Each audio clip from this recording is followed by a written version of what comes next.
happy Thanksgiving from all of us at GBS 7. The one to watch in Central New York.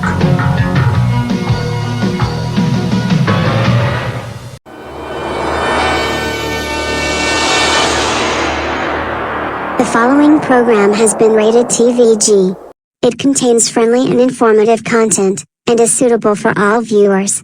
Viewer discretion and parental guidance is not advised.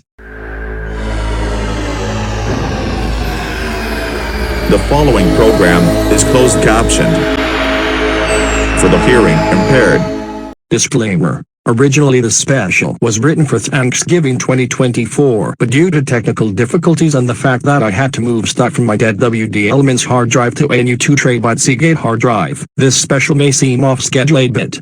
Just a word of advice, back up your stuff. It is as important as the broken NR 2003 files that cause my old HDD to fail. Now on to the show. Hey guys. Welcome to the 2024 Thanksgiving Day special. I know I haven't produced much this year, but I have a reason why. My schedule for extracurricular activities, like my taekwondo, my Special Olympic sports, my Challenger baseball, and my Advocates kickball had been clouding up my afternoon free time. Not to mention that I started floorball last December, and I'm going to do it again this December.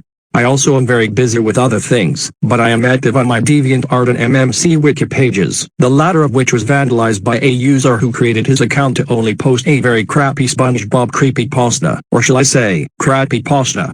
I restricted his editing powers indefinitely along with other people who tried to change my pages to stupid nonsense. I do appreciate some people creating pages, like how one user created pages of both the main regular show cast, and the main 4 boys from South Park. I am planning to make MMC and HTF versions of said characters soon. Now, you may be wondering, and I can already hear it in the comments. MMB. Why did you start your show with no intro? Well, to answer your questions, it's because of both a lack of intro ideas and the fact that the last special was a 3-parter, and I was very tired after producing those, and I was about to skip this year's special, until I realized something. No, it doesn't have to do with the Cardinals, as I'm saving that for next year or future specials. No, it's more from a branding point of view. Now, you may have seen these logos I created at the end of the shows I produced, and yes, some of them were assets from other YouTubers, like John Kyle Enterprises and Dave Madsen, for example. But, since GBS is celebrating its 100th anniversary this year, and the celebration is almost over, I think I should give you a massive history lesson on why these companies exist. So that will be the premise of this special. This is GBS, the first 100 years.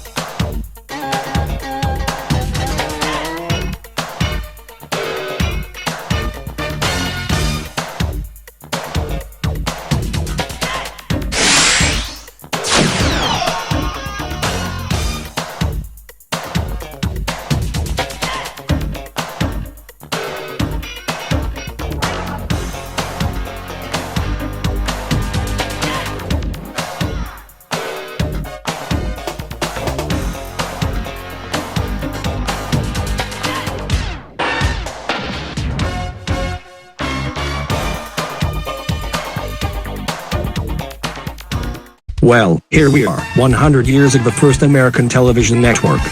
Think of it as the television version of First National Pictures, except that company was folded into Warner Brothers in 1936. The company broadcasts both national programming, like CBS, NBC, Fox and ABC, and public programs like PBS. But those public programs are shown on GES, formerly known as GET. GES stands for GBS Educational Service, and GET did stand for GBS Educational Television.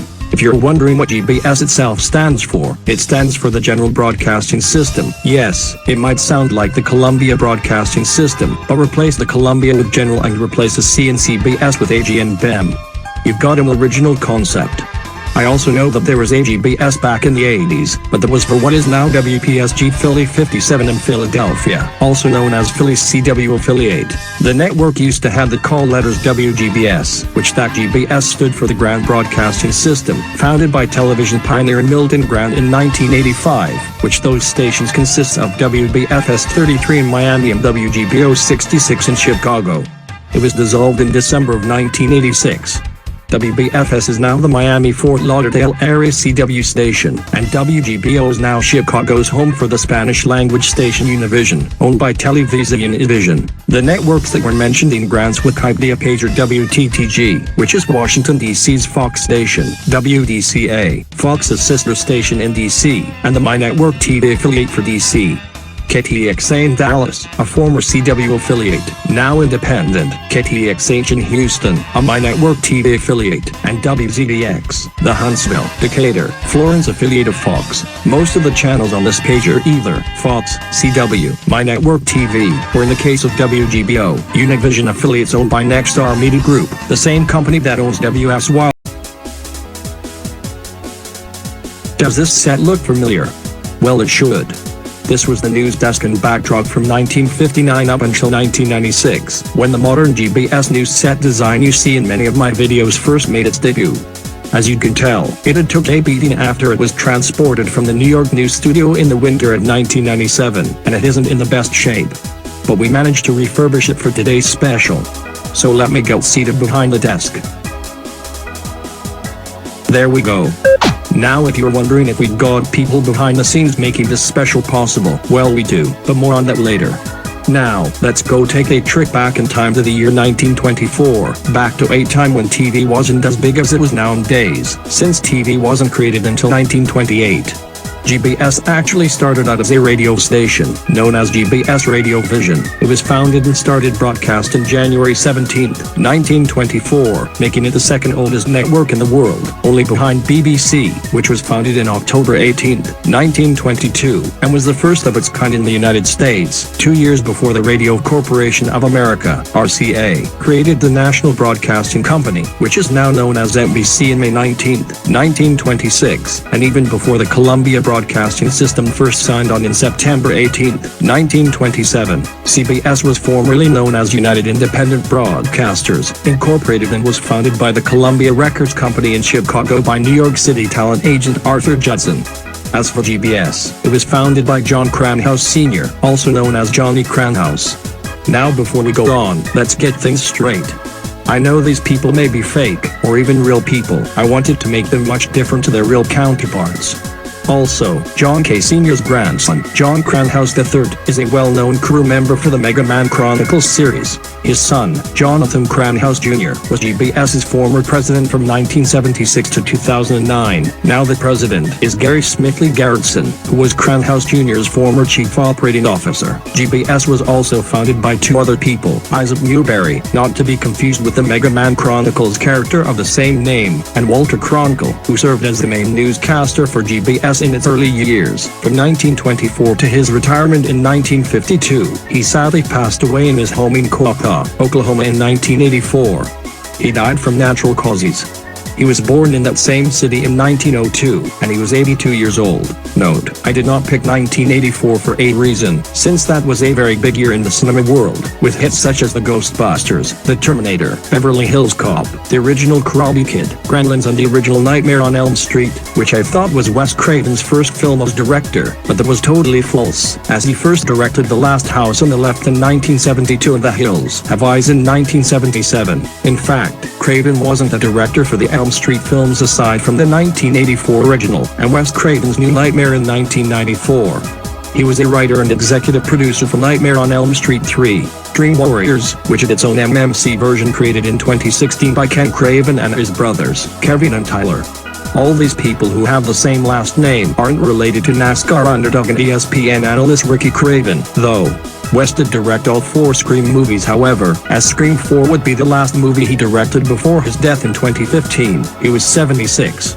The 5th film in the Scream franchise in 2022 and the 10th episode of the MTV and VH1 horror television series based off the movie series were dedicated in his memory. Back to GBS, the first program that aired on radios across the New York metro area on W2XFY, which was an experimental station that would turn into WGBC FM 99.3 and later was a television station in WGBS 16, was a short-run drama and romance series called The Life and Times of Jeremy Skindle, which was a soap opera before those became a thing with Young and the Restless and other shows like that still air during the daytime today. The show stars Jack Garrett as Jeremy Skindle, a high school freshman looking to make it big in the fictional high school of Brandel Smith Memorial High School. He meets a lot of friends and gets into a lot of conflicts along the way. The first season, which is the only season the show aired, had 26 episodes, the last of which aired on November 24, 1928, and involved Jeremy's first moments of love with a girl named Steffi Thompson. Speaking at people with the last name Thompson, a DJ for a local radio station in Chicago named Brandy Thompson founded a second radio affiliate for GBS on the same day the Jeremy Skindle finale aired, as yet another experimental station as W9KSX, which was made into WHTO-FM 96.7, and eventually was made into the TV station WHBO 12. Also, these call signs are either based off of real companies, the sport teams that played in the area, or completely random stuff. It's pretty much a random number generator for call signs, which I think might be a thing, but I may be wrong. When word on the street got out that this newfangled thing called a television set was released in March 25, 1925, and was causing a major buzz in sales, the head of GBS Radio Vision creative team, Nicholas Henry, decided to take the show to the new platform, and thus, GBS started its first television test screenings, even have some tests in markets such as Albany/Schenectady, New York, Los Angeles, California, Dallas, Texas, Washington, D.C., and even a small city in Wisconsin called Milwaukee. These test networks were known as the first wave of a new generation of media. Those 5 experimental stations would later become WDCB4 Dallas, KGBS16 Los Angeles, WDC6 Washington, D.C., WMWB4 Milwaukee, and WABY12 Albany. The test call signs for these networks were W5AGX for Albany, W8XFH for Dallas, W6LXT for Los Angeles, W3CDA for Washington, D.C., and W9WXA for Milwaukee. These all started broadcast along with the aforementioned W9KSX and W2XSY in 1931. The company did not get affected by the Great Depression of 1929 that much, since GBS had some amount of leftover financial earnings from the Jeremy Skindle finale a year prior. Even if they were somehow impacted by said depression, they were able to keep going, thanks in part to a structural settlement from James H. Erickson, a European financial advisor for the International Distribution Centers for, get this, Paramount Pictures. Yes, even the Hollywood studios of the Paramount famous Lasky Corporation, with help from Jesse L. Lasky and Adolf Zecker, who are real people by the way, helped keep GBS afloat throughout the 1930s and beyond. In a September 2021 interview with Brian Robbins through the Los Angeles Daily News about the recent success of both GBS and Paramount Plus, he said that if it wasn't for the people of Paramount, this network would cease to exist. Now before we go on with the next part, let me just say that everything, from the people to the history, is completely fictional and would never happen in reality. This is just I wanted to explain in detail for my own amusement, just as a very fun project and a fun way to create videos on YouTube. Now back to the history lesson. GBS, with the financial backing of Paramount, aired shows, movies and even early cartoons that Paramount produced around the time. GBS wasn't shy about creating original content of this time though, as they produced the show World of Jimmy and Susie, a comedy revolved around the Spencer family and their friends, including the 2 kids, Jimmy and Susie.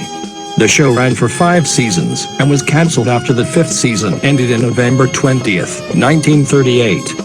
The show started airing on August 9, 1933. As for the shows, movies and cartoons that Paramount produced, some of which were shows that ran on other networks, like CBS, for example, the other 2 shows that GBS produced were named Johnny Rocket, a science fiction adventure series about a scientist named John Randolph, who was sent out to space to explore other possible dimensions within the regular universe. The other show being a cartoon series called Flint, and takes place in a forest and is about little elves that go on wild and crazy adventures. Think of it as the human version of the Smurfs. The 2 series were GBS's longest running series of the time, as Johnny Rocket lasted 10 seasons, starting in July 30th, 1933, and ending in March 21st, 1946, and Little Flint show lasting 13 seasons from April 2nd, 1937 to November 24th, 1952. Around the time of 1934, GBS celebrated 10 years on the air, but everything was going to change in 1937, when they entered a partnership with a little company called the National Football League. They started broadcasts of NFL games as the first network to broadcast live sports, which was unheard of at the time. As of 1937, GBS had already expanded to 45 markets across the United States, like Boston, Houston, and even Louisiana. Take note that GBS didn't debut on television until 1940. Every one of those 45 market stations, including the 7 I mentioned earlier, eventually turned into the GBS radio stations in the specific market. The first markets to get a TV station were New York and Philadelphia, as WNCY and WPEG, which they would be renamed WGBS and WPHI in 1956. WNCY ran on Channel 16, and WPEG ran on Channel 11. As for the other aforementioned stations, WADY didn't first air until 1942, WHBO didn't first air until 1946, KGBS didn't first air until 1948, WDC didn't first air until 1947, WDCB also didn't first air until 1948, and WMWB also didn't first air until 1947.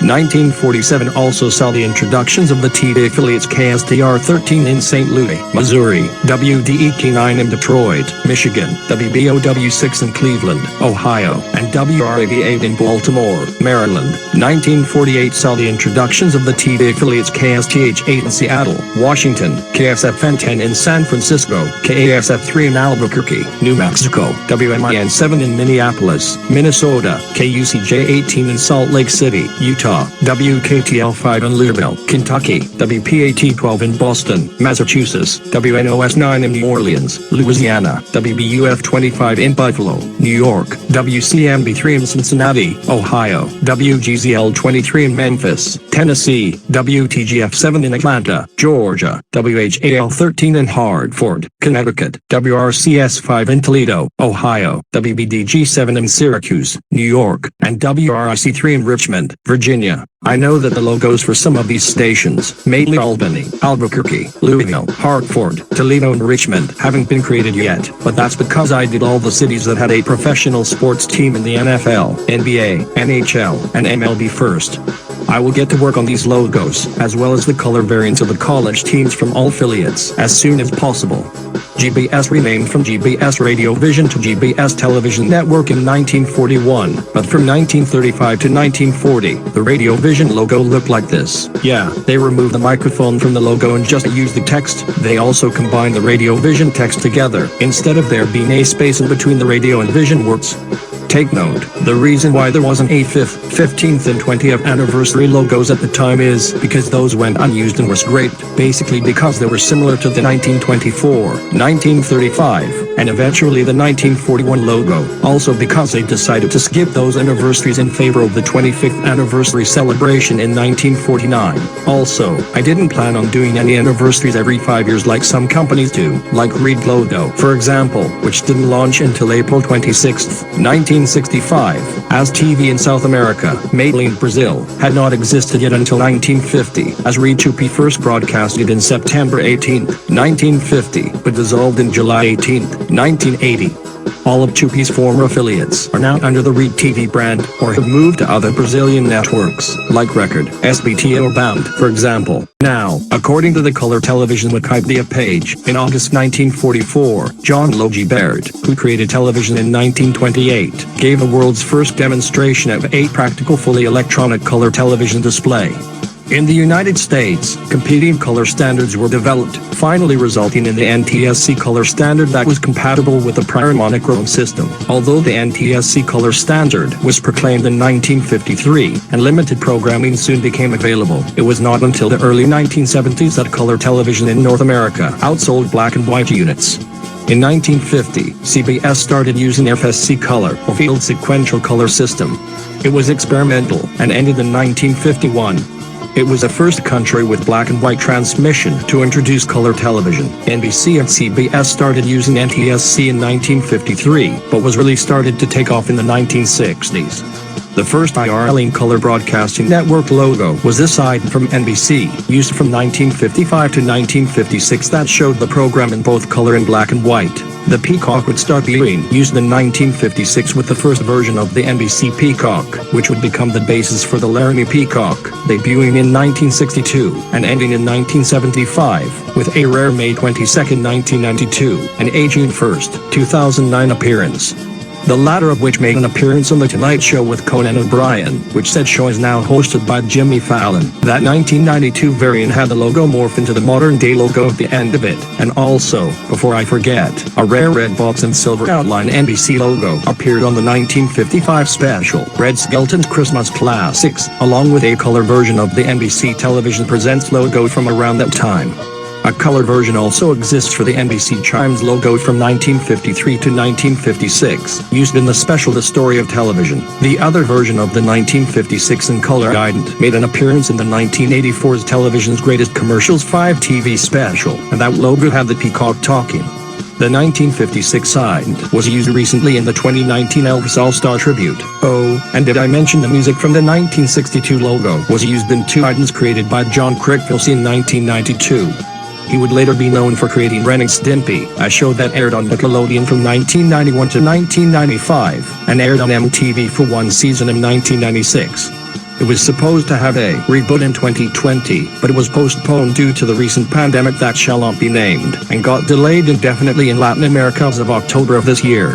Back to GBS. Color for the network made its debut in 1954, a year after NTSC was introduced for NBC and CBS. Around this time, this was the color version of the 1941 to 1956 logo. Also around this time, the network celebrated its 30th anniversary, but the logos for the 30th, 35th, and 40th anniversaries were not made because the network already planned to use a colorful logo for their 45th anniversary in 1969, so GBS stuck to their normal logos for those anniversaries, as in 1954, 1959, and 1964. The network dropped the television network subtitle from its name in 1957, and new ideas for shows were popping in from left and right. Also, GBS had expanded to markets like San Antonio, Texas, Davenport, Iowa, and even Wyoming and Montana. GBS, however, was about to enter the international market. Well, more of the opposite, as GBS started to broadcast original shows from around the globe, like the UK and Australia, for example. But nothing was about to prepare you for what happens next, because in 1957, they joined a partnership with the Japanese film company, Toei Film, and with the help of Toei, they produced the first English dub of the Japanese film series, called Godzilla, which wouldn't reach America until 1978 in real life, and films in the US are the 1998 film, the 2014 film and its sequel in 2019, and the Godzilla vs. Kong movies from 2021 and 2024. Toei also helped show English dubs of the shows and movies from the time as well. GBS bought into a film studio called Starfield Film Group in 1957 as well, but the company folded in 1974 and three men from the company, Brandon Cameron Manningfield, James Cook and Austin Sorensen, went on to found BJ8 Productions, which is now known today as MMB Productions Film Studios and MMB Productions Television Distribution. Any show that was an English dub of a Japanese show, and same goes for the movies, were distributed by Starfield, BJA, and eventually MMB Productions, like the dubs for Super Snedity, Kamen Rider, Ultraman, and the Metal Heroes. They also helped GBS produce Acornus, the Mighty Flying Squirrel, a cartoon that ran from 1959 to 1978, even having a movie throwing that released in 1976. A Day in a Life, a soap opera that released in 1962 and ran until 1978, and was rebooted several times, most recently in 2019. The Eric Cornelius Show, the precursor for the Late Hour Show with John Coppelletti, which was hosted by Eric Cornelius from 1987 to 2009, and by Coppelletti from 2010 to now. That show ran from 1961 to 1986. They produced a lot of stuff for GBS, and yet there was more to come. Back to the 1960s, GBS celebrated their 45th anniversary, like I said earlier, and used this logo, which is basically the same color logo, but with a yellow 4 and a pink 5 at the end of it, forming the number 45. Also around this time, from 1954 to 1975, GBS color programs had the nickname Spectrum Vision, as in the color spectrum for your TV. The logo for the intro to these programs goes as followed. We see various GBS logos sliding from the right to the left in various colors. Then, a slightly larger GBS logo, in the style of the GBS color logo, slides from the right to the center. We then see the word Spectrum Vision wiping down, completing the logo, and fades to black soon after. The music in this logo was an alternate ABC color presentation fanfare, used mostly in the Bullwinkle Show, which was the first version of the J. Ward classic cartoon series, The Adventures of Rocky and Bullwinkle, which these two characters may have inspired Ken Navarro to create it both Splendid and Lumpy, as a bit of a funny coincidence. The announcer says the following during the logo. Ahem. The following is a Spectrum Vision color presentation of the GBS television network. Yeah, I know, kind of generic if you ask me. Oddly enough, the most recent TV market to get a GBS affiliate wasn't Glendive, Montana. It was Bend, Oregon, as KBND 42 started transmission on January 18, 1977. The other station that founded in the 70s was WCLV 58 in Charlottesville, Virginia. This station isn't the same WCLV 58 as the one seen in the horror web series, Local 58, which ran from 2015 to 2022. To make matters even stranger, the Charlottesville station gained the Local 58 name in 2002, and has been using it since then. I would imagine that the people behind that web series paid the Charlottesville station to use the rights of the WCLV Local 58 name, since it was still a part of GBS Charlottesville by the time that show was being planned. Now, returning back to main network, after the Spectrum Vision name was retired in 1975, and during the span of the 70s, this was the logo, which you may have seen in the prologue, episode 1 and the series trailer of Freshman Adventure on my old channel, Capcom Paradox. I'll link my second and third channels in the description, so you can subscribe to those too, and trust me, I'm working on episode 2 of FA, and I'm almost halfway done, so expect that and other projects to be released during the span of December 2024 to December 2025.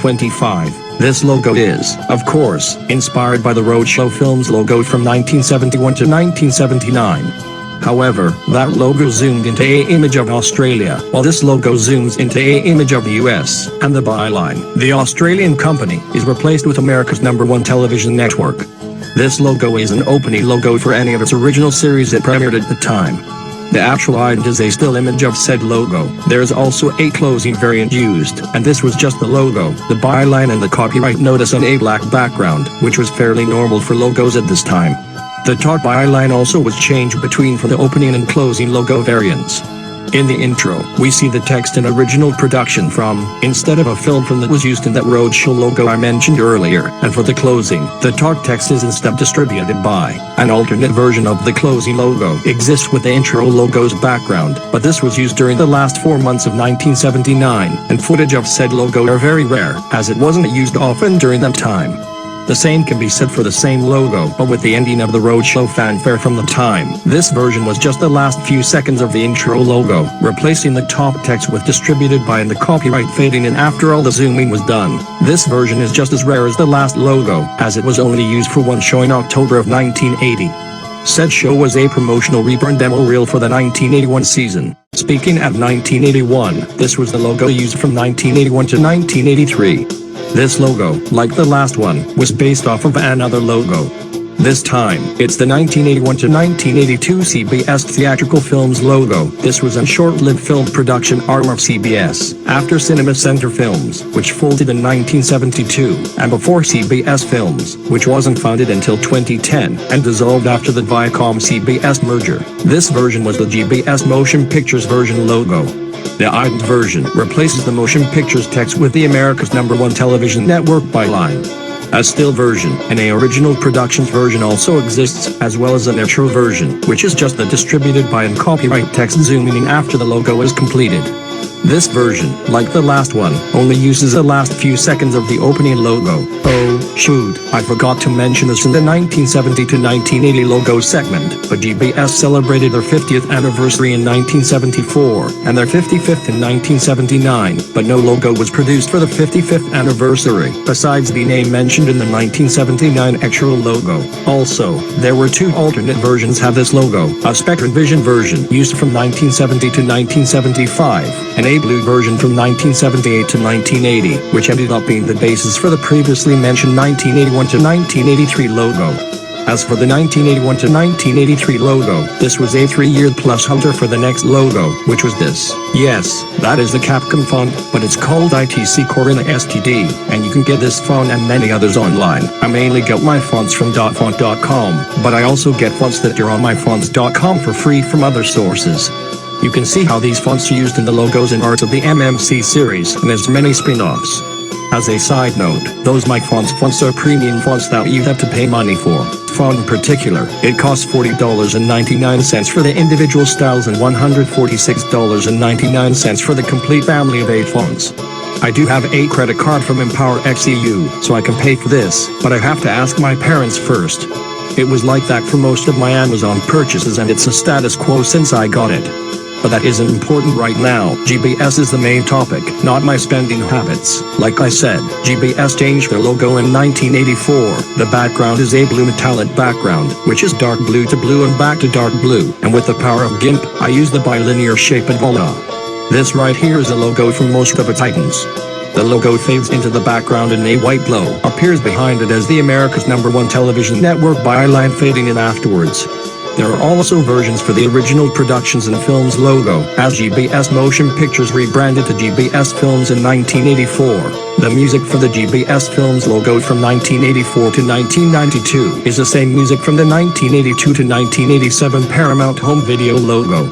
However, films released in early 1984 had the fanfare from the 1980 to 1981 Paramount Home Video logo, the same logo that was also used as the 1980 to 1982 Paramount Television Service logo, which both were animated by Sullivan and Marks in their demo reel from 1978. This version was only used on 2 films, and is rare, but not as rare as most people think, since this version of the logo is the same as the latter logo, just with a different fanfare. Also, you may notice the Gulf and Western byline below the logo. That wasn't a coincidence, since Gulf and Western purchased Paramount in 1966, and at the time this logo first premiered, the Blue Mountain logo was still in use. This was until 1987, where they introduced a CGI logo for the 75th anniversary.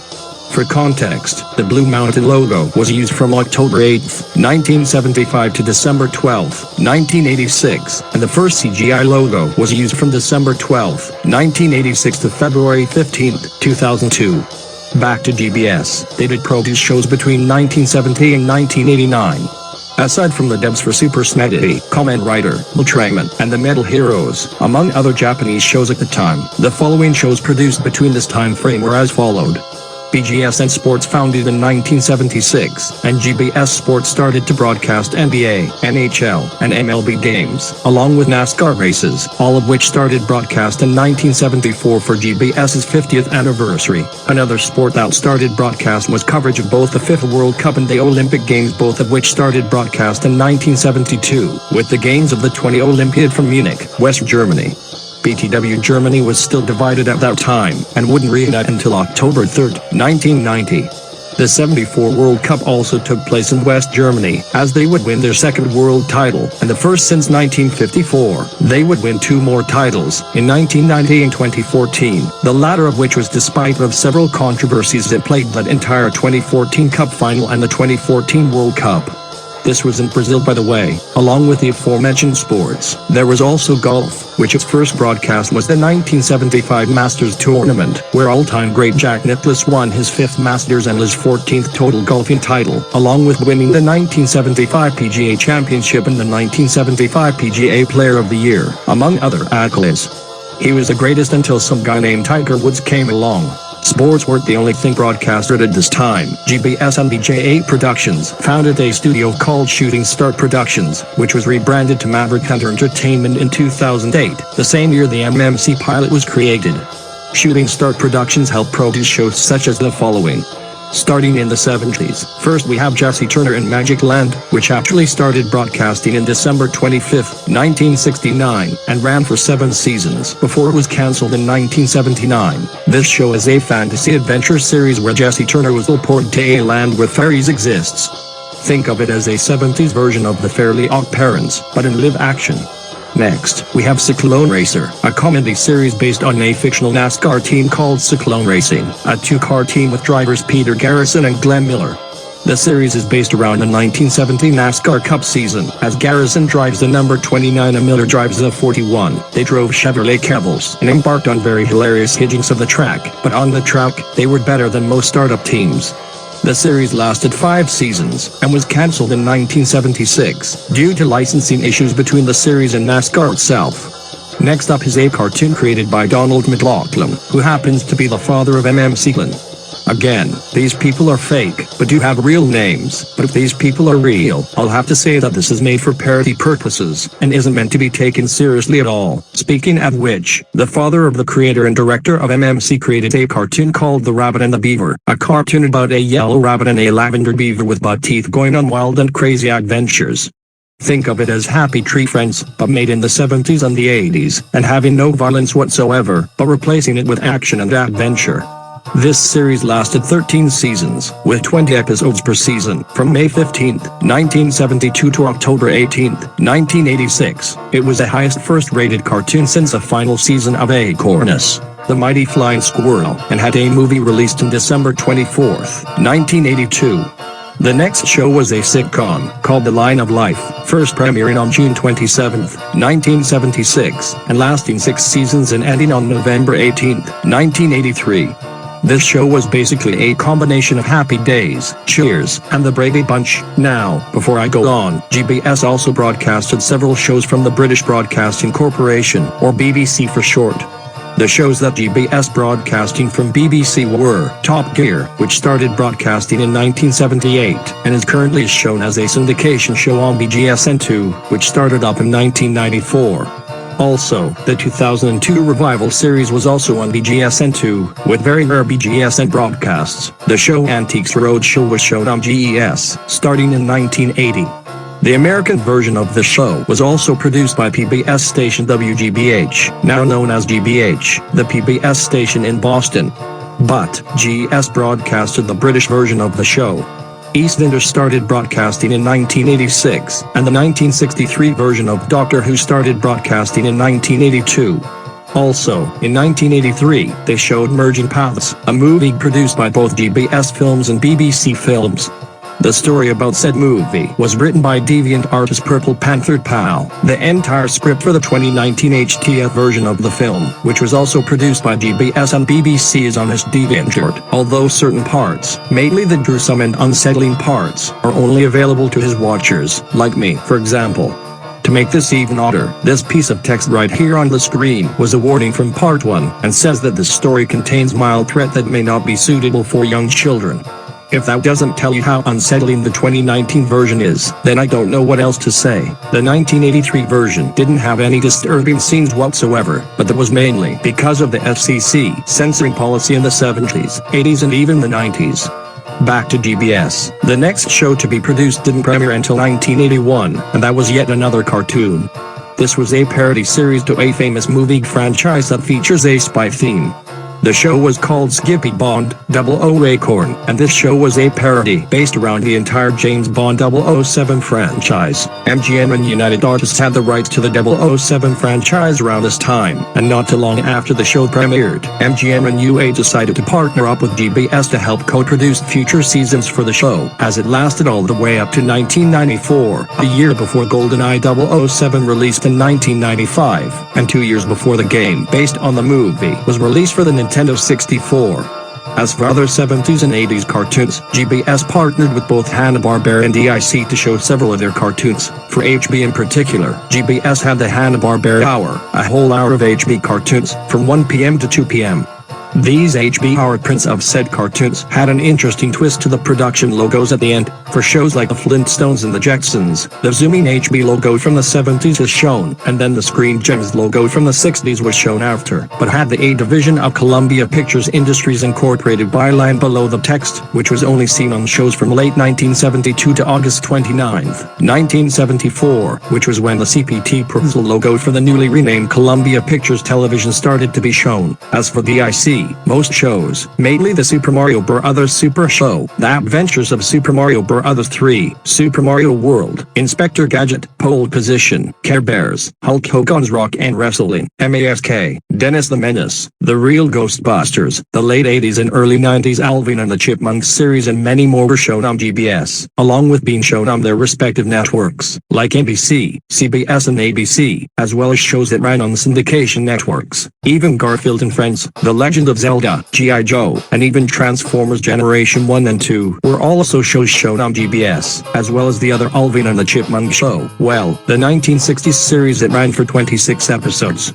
For context of current news, those musical chipmunks are now a property of Paramount Global, well that and Bagdasarian Productions. Well, we would know what they did by it if it was announced, since nothing has happened since November 2nd, 2021. Other cartoons based off of video games were shown on GBS as well. The HB Pegman Show and the Ruby Spears Saturday Super Cable were sent with them, but in 1988, everything changed. What if I told you that the 1994 Ruby Spears Mega Man cartoon wasn't the first cartoon based on the game franchise from Capcom? What if I told you that in 1988, Capcom, MMB Productions, and Toy Animation produced a show that was based on Mega Man, but more towards the game art side of art, rather than the bulky American style that was seen in the 94 cartoon? Well, my friends, let me introduce you to a little series called Mega Man, the animated series, running from 1988 to 1997. This show revolved more around the art style from the games, rather than appeal to an American audience. This show was more or so an action-adventure anime, featuring the beloved characters from the classic series, including the introductions of the Game Boy bosses and Doodle in later seasons. The show ended after just 10 seasons, consisting of 15 episodes. Think of it as the 80s cartoon version of the Archie Comics Mega Man comic series that ran from 2011 to 2015, but even that was canned after issue 55. This show lasted 9 years, and also included storylines from the recently released installment of the time, Mega Man 8. The other show that debuted in the mid to late 80s was the highly acclaimed Object Show called, well, The Object Show. This show was about anthropomorphic everyday objects embarking on many adventures, facing various challenges along the way. The show ran from 1987 to 1999, with 16 seasons, and there was also a movie released in there called The Most Extreme Elimination Challenge, an Object Show movie, released in 1996. Speaking of the 90s, GBS had Ace like Rebirth in 1990, up until 1992, recoloring the logo from blue to pink. The blue logos were still used, but why the change to pink, you may ask? Well, you can thank PBS for the idea, and their 1993 to 1996 side, called Glass Pea Head 2, or Pink Pea Head. This logo is highly regarded by the community as an innovative logo, due, in part, to its production process, and it even was done without the help of computer animation. You can thank this archived WNED video called Making the PBS Logo, 1990s, for explaining on how this is done. Now, GBS was going to change the font for their logo in 1993, from this, to this.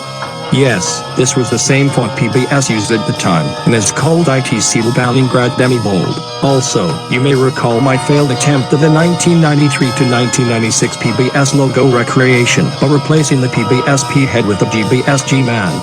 This video was created with Adobe After Effects when I was at City Bessus during both my junior and senior years of high school. That logo had an instrumental version of the 1993 PBS logo's music and had my voice saying this is GBS at the end of it. That video is considered outdated by 2018 to 2024 standards. The actual main item goes like this. On a pink/orange background, several dark pinkish circles appear moving around the screen in some form. The GBS logo then zooms out until it is in the center of the screen, and the circles move off the screen after the logo stops zooming and the logo fades to black soon after.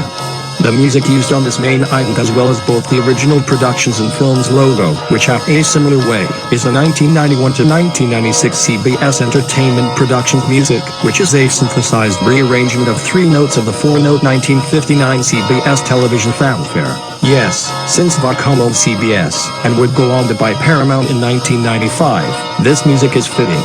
I would use different music if I could, but for now, this is what I have to work with. As for 1995, GBS also started producing a sequel series for the Mega Man, the animated series, and it premiered in late 1995, with help from Virgin Studios and both edit and production IG. The series was based off of the spin-off Mega Man series, Mega Man X, and the series was named Mega Man X. The series lasted from 1995 to 2006, with the series ending with a fictional storyline about the aftermath of Mega Man X8, the MMX9 based storyline, to say the least. GBS reverted to the blue text color in 1997, and had a different item for the original production's logo. A sun rises on a black background revealing both the GBS and original production's text, and the copyright appears after the animation is done. The logo is based on the ABC Productions logo from 1991 to 2001, but uses a 9 Network Productions music from 1998 to 2000, which its music was also used in the 1996 to 1998 logo. This 9 Network Productions logo music was last used in 2005, mainly for re-releases of episodes of High Five, which also was shown on GBS at the time, along with the Wiggles, but the show was produced by the ABC in Australia. Also, most Australian shows started being shown on GBS in 1989. Now, GBS still uses this logo, and has been since 1993, making it the longest used logo, and has been used for 31 years. I'm not joking, this logo was around even before my parents were married in 1996, and even before me and my brother were born in 2000 and 2001 respectively. Now, going back to that MMX series I talked about earlier, Zebedin Production IG also helped GBS produce the Mega Man Legends 0 and ZX series in 1997, 2001 and 2005 respectively. For context, those 3 series ended in 2002, 2009 and 2011 respectively. GBS also became a feeder station for series that ran on CBS from 1990 to now. The GBS Original Productions logo also changed in 2003. The GBS logo spins around and the Original Productions text spins down, forming the logo. The music of this logo for 2003 to 2009 is the Guild Home Video logo music from 1983 to 1986, and the music for the 2010 to 2017 logo, which is the same as the previous 2003 to 2009 logo, is the Guild Home Video logo from 1987 to 1994. But, the biggest year in this network's history was not 2001, 2008 or any of that, it was 2010, because not only Battle for Dream Island, Happy Tree Friends and Edgeworld made their debut, but also the series Mega Man Chronicles, a BFDI-style series based on Mega Man, Power Rangers, Kamen Rider, and much more. This series was GBS's Golden Series, and has won more awards than any series in the history of GBS. This series also saw many spin-offs and movies. The GBS Original Productions logo changed in 2018. The logo flashes on a blue and black wavy background as the copyright fades in.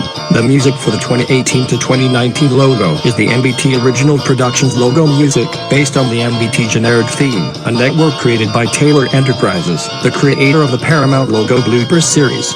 But this was also a logo that had an original After Effects version. The text forms through code instead of flashing in. It changed again in 2020 and 2021. The GBS forms with the G and S zooms out and the B zooms in, and then the Original Productions text spins down, forming the logo. The music for the 2020 to 2021 logo is the music from the Garden Hale Films logo from 2018, which is a remix version of the New Zealand Channel 1 generic theme from the late 80s and early 90s. The 2021 version had different fonts for the original production text and the copyright, but the logo still acts the same. GBS then rebranded in 2022 to have a more central-like approach, using the old ITV station's music collection for all their logos, including the films and original productions logo. The GBS text pans from right to left, and the original productions text comes in like a roller coaster from left to right to form the logo. This logo is the current Original Productions logo. The music that was used changed from year to year. In late 2021, the music is the short version of the music seen in the One to Watch item from 1985 to 1988, as seen in this image right here. The 2022 version had the end of the central main theme from the 1982 to 1988 logo, mainly used in startup and shutdown of the network at the time. The 2023 version combines several versions have the 1982 to 1988 light music, mainly used in the 1982 to 1988 logo. The 2024 version had a sped-up version of the 1988 to 1998 main item. And for the GBS Original Productions logo for 2025, the music uses the end of one of the item music from the 1993 to 1998 logos. Now, I would also like to tell you that HTF also had 3 movies produced by Paramount and GBS Films. The first release is Happy Tree Friends, the big adventure movie, released in 2002, and used the assets from seasons 1 and 2. Happy Tree Friends 2, Cuddle's Big Break, releasing in 2006, using the assets from the TV series. And finally Happy Tree Friends 3, The Final Adventure in the Future, released in 2016, and used the assets from seasons 3, 4, and the Still Alive season 5. In fact, that movie will have a series based around it called Happy Tree Friends, Adventures in the Future, coming to DeviantArt in spring of 2025. Which brings us to today. GBS celebrates its 100th anniversary, with many shows and assets along the way. It might seem like something I started in 2017, but if you look between the lines, it goes much deeper than that. Well guys, that will do it for the history of GBS. But before we end this, let's return to the normal news studio for updates on the future of this channel. Phew. That was a lot. But now on to more important stuff, that is, what's coming in the next year. As you may know, 2024 is coming to a close, and whether this video will be the last video of 2024 is to be determined. With the channel's 10th anniversary coming in April, I was gonna remaster some of my old countdown videos into the style of Top 30 Film and TV Logos Parts 5 and 6. But I decided against that, and instead I will work on remastering old MMC projects under the Recharge banner. You saw the trailer for that back in October, but I will start on remastering old 4:3 scale projects with glaring errors, and projects that are needed for a new coated paint. As for the channel's 10th anniversary, I'm planning to celebrate it with the productions of future videos. These include Part 5 of The Final Encounter, Part 2 of Fast Forward, Part 4 of Scadgle's Nightmare, the aforementioned FA Episode 2, Midnight Hour Episode 2, MMC Cross HTF Universe Episode 2, HTF Survivor Episode 4, MMC Amnesia Episode 4.5, MMC Cross HTF Episode 9, and much more. I also would like to announce that both the Kill Count short series and Funny Windows Era series are on a temporary hiatus. The reason for that is that I want to work on other things, and for XWE in particular, Episode 11's script is very long in the fact that it has more story-based elements and errors, and I don't have the time to create something like that until I'm ready to do so. Also, this video in itself is a long one, just look at the time bar. Anyways, trailers and previews for upcoming installments of my current projects will be posted to not only my DeviantArt, but my Reddit and Tumblr as well. Yes, I have a Tumblr account, and it will also be home to that HTF Future series I talked about earlier. Also, if this video was posted either past Thanksgiving or past Christmas, I would like to wish everyone a happy holidays and a happy new year from everyone at MMB Productions, Capcom Paradox and MMC and HTF Amnesia Database. Like I said at the beginning of this video, I know I hadn't produced much this year, but next year will change the tenfold. If my activities don't get in the way. Before I end this video, I've got a special short video that I need to show you. This is a video about a company logo and that company's special occasion in 2025. Here, take a look.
Thanks for watching my longest project in history.